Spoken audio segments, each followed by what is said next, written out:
நம்முடைய ஆண்டவரும் இரட்சகரும் கர்த்தருமாகிய இயேசு கிறிஸ்துவின் நாமத்தினாலே இந்த காலை வேளையில உங்களுக்கு வாழ்த்துதலையும் வணக்கத்தையும் ஸ்தோத்திரங்களையும் கூறிக்கொள்ளுகிறேன்.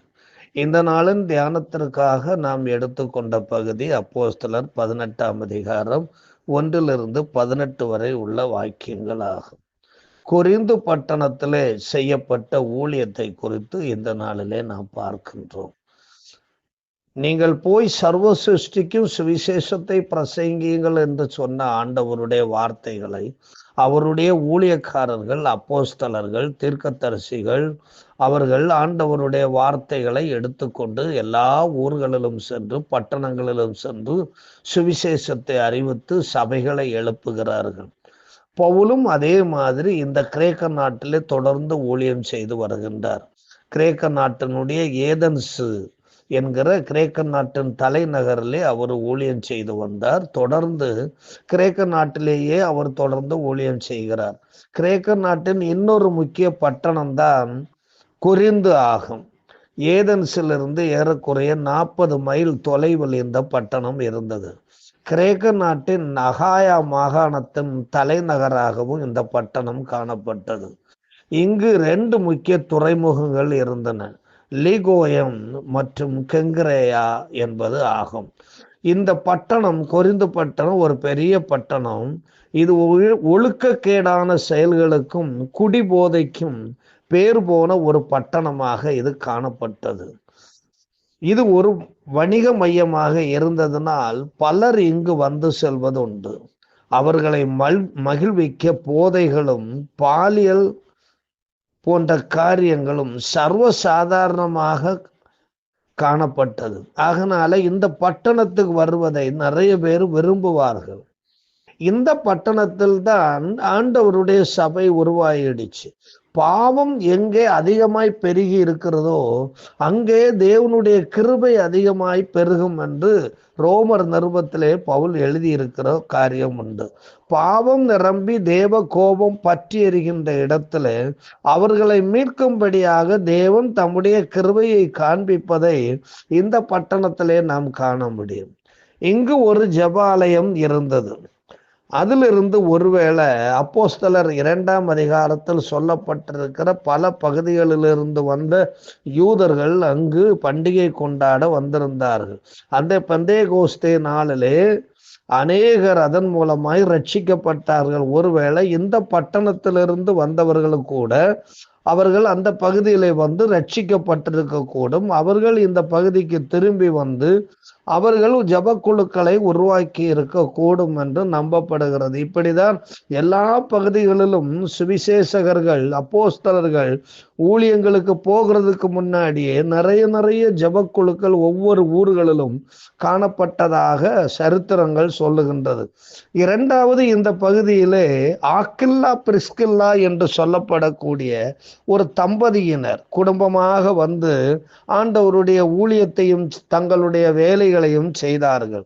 அதை நாம் வாசிக்கின்றோம்.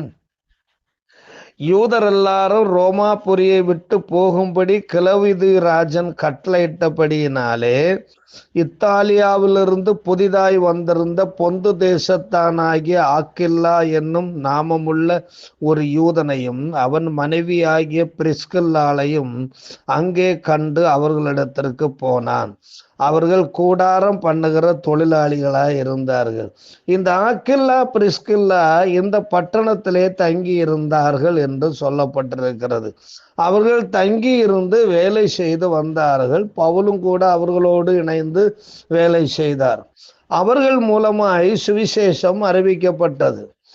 கட்டாயம் அந்த ஜபக்குழுக்கள் மேலும் வளர்ந்திருக்க கூடும் என்று இதன் மூலம் நம்பலாம்.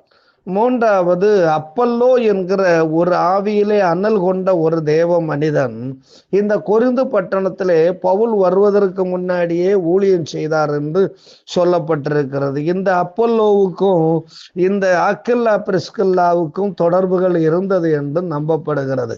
19ஆம் அதிகாரம் 1ஆம் வசனத்தை வாசிக்கும் பொழுது அப்பல்லோ என்பவன் கொரிந்து பட்டணத்தில் இருக்கையில் என்று சொல்லப்பட்டிருக்கிறது.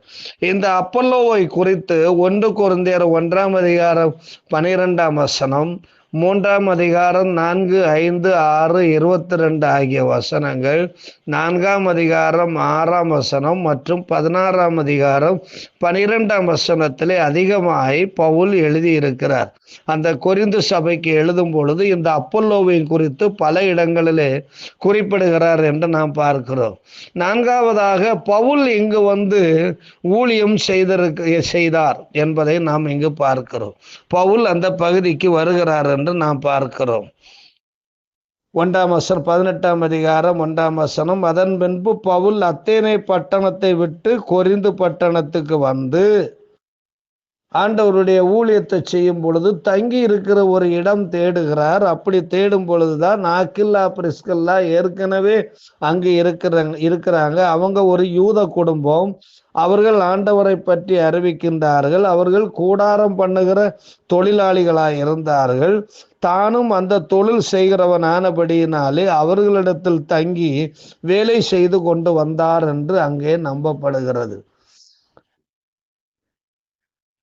1 கொரிந்தியர் 4ஆம் அதிகாரம் 12ஆம் வசனம், அப்போஸ்தலர் 20ஆம் அதிகாரம் 34ஆம் வசனங்களை நாம் வாசிக்கும் பொழுது பவுல், என் கைகளினாலே நான் வேலை செய்து சாப்பிட்டேன், என்னோடு இருந்தவர்களுக்கும் நானே வேலை செய்து அவர்களுக்கு உணவு கொடுத்து பராமரித்தேன் என்று பவுல் சொல்லுவதை நாம் பார்க்கும் பொழுது, அவர் தன்னுடைய சுய வேலைகளை செய்து ஆண்டவருடைய ஊழியத்தை செய்கிற ஒரு நல்ல தேவ மனிதனாக பவுல் காணப்பட்டார் என்று இதன் மூலம் நாம் அறிகின்றோம். மேலும் நாம் 18ஆம் அதிகாரம் 4ஆம் வசனத்தை வாசிக்கும் பொழுது, ஓய்வு நாள் தோறும் பவுல் ஜெப ஆலயத்திலே சம்பாஷணை பண்ணி யூதருக்கும் கிரேக்கருக்கும் இயேசு கிறிஸ்துவை குறித்து புத்தி சொன்னான்.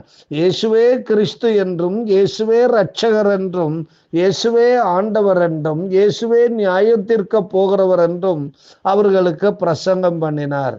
மேலும் அடுத்த வசனத்தை 5ஆம் வசனத்தை வாசிக்கும் பொழுது, மக்கத்தோனியாவிலிருந்து சீலாவும் தீமோத்தேயும் வந்தபோது பவுல் ஆவியிலே வைராக்கியம் கொண்டு இயேசுவே கிறிஸ்து என்று யூதருக்கு திருஷ்டாந்தப்படுத்தினார், ரூபகாரப்படுத்தினார், நிரூபித்து காண்பித்தான் என்று சொல்லப்பட்டிருக்கிறது. அவருடைய கூட்டாளிகள், ஊழிய கூட்டாளிகள் வந்த பிற்பாடு மேலும் மேலும் உற்சாகம் அடைந்து கிரேக்கர்களோடும் யூதர்களோடும் தர்க்கித்து ஆண்டவரை பற்றி அவர்களுக்கு அதிகமாய் அறிவித்தார்கள். இதன் மூலமாக 6ஆம் வசனம் படிக்கிறோம், எதிர்ப்பு உண்டாயிடுச்சு. அவர்கள் எதிர்த்து நின்று தூஷித்த போது பவுல் தன் வஸ்திரங்களை உதறி, உங்கள் இரத்த பழி உங்கள் தலையின் மேல் இருக்கும், நான் சுத்தமாயிருக்கிறேன், இது முதல் புறஜாதியாரிடத்திற்கு போகிறேன் என்று அவர்களுடனே சொல்லி அவ்விடத்தை விட்டு தேவனை வணங்குகிறவனாகிய யுஸ்து என்னும் பேருள்ள ஒருவனுடைய வீட்டிற்கு வந்தான். அந்த வீடு ஜெபாலயத்திற்கு அடுத்ததாய் இருந்தது.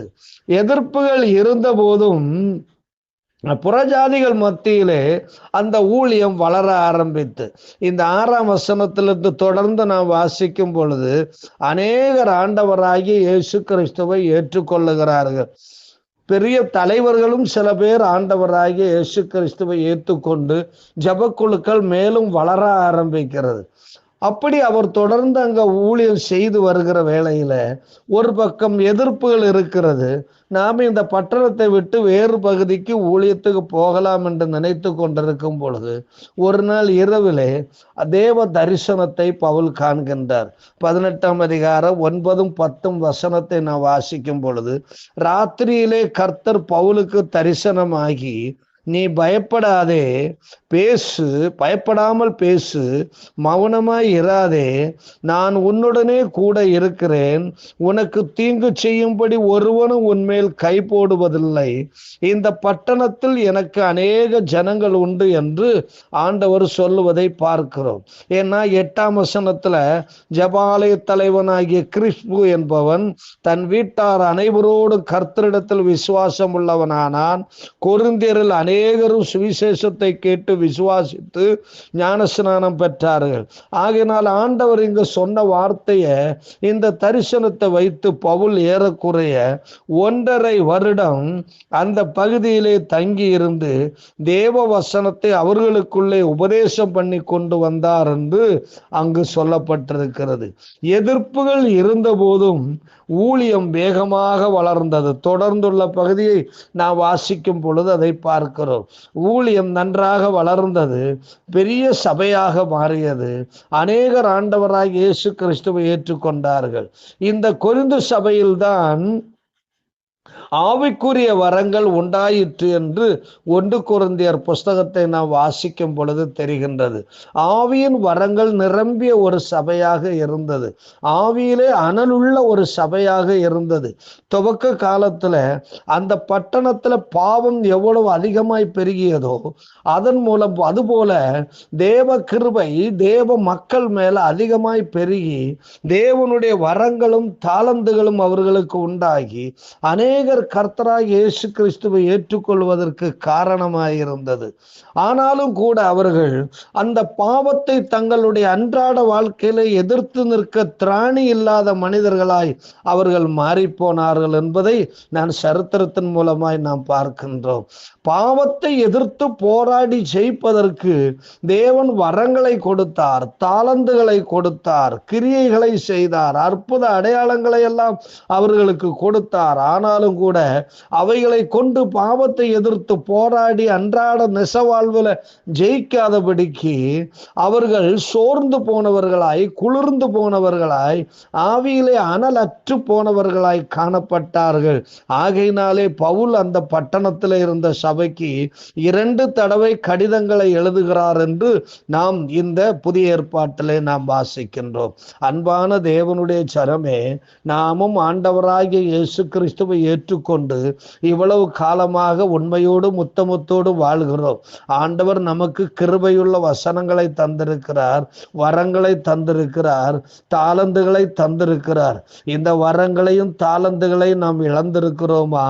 அவர் நமக்கு கொடுத்திருக்கிற வரங்களையும் தாளந்துகளையும் இழந்து போனவர்களாய் நாம் இராதபடிக்கு ஆவிக்குரிய வாழ்க்கையில மேலும் வளர்ந்து பெருகுகிறவர்களாகவும் அநேகருக்கு சாட்சி சொல்லுகிற மக்களாகவும் அநேகரை கர்த்தருக்குள் வழி நடத்துகிற மக்களாகவும் நாம் இருக்க வேண்டும் என்பது ஆண்டவருடைய விருப்பம் அல்லவா? அன்பு நிறைந்த ஆண்டவரே, இந்த கால வேளையில் உம்மை நாங்கள் நன்றியோடு ஸ்தோத்திரிக்கிறோம். பவுல், ஆக்கில்லா, பிரிஸ்கில்லா, ஆண்டவரே, இன்னும் அப்பல்லோ போன்றவர்கள் எல்லாம் அந்த பட்டணத்தில் சென்று ஊழியம் செய்து ஒரு பெரிய சபையாக உருவாயிடுச்சு என்று பார்க்கிறோம்.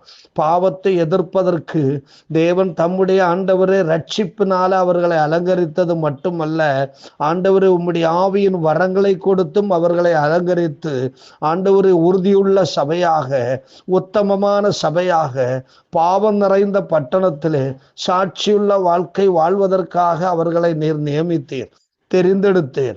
ஆண்டவரே, அவர்களை அபிஷேகித்தீர், அவர்களை வழிநடத்தினீர், அவர்களுக்கு போதித்தீர். ஆனாலும் கூட அவர்கள் பாவத்து நிமித்தம் வஞ்சிக்கப்பட்டு போனதை நாங்கள் பார்க்கிறோம்.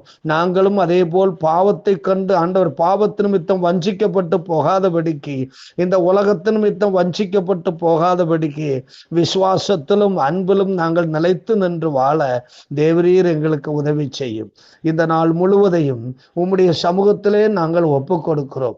கடந்த இரவு முழுதும் காத்து கொண்டது போல இந்த பகல் முழுதும் எங்களை காத்தருளும். இயேசு கிறிஸ்துவின் மூலம் கேட்கிறோம் இரக்கம் நிறைந்த பரமபிதாவே, ஆமென். God bless you.